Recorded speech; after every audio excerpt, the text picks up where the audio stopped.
The conspiracy theorist, anti-science, and anti-lockdown candidate for the mayoral elections 2021, David Kurten, has not only lost his £10,000 deposit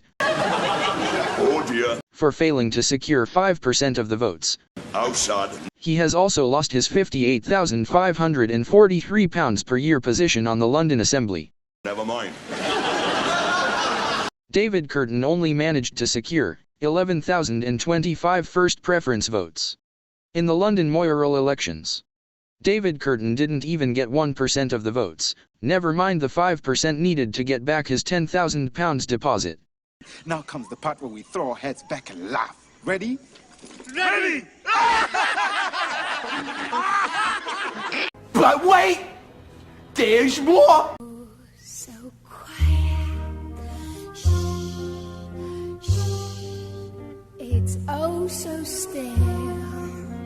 Shh, shh. You're all alone. Shh, shh. And so peaceful.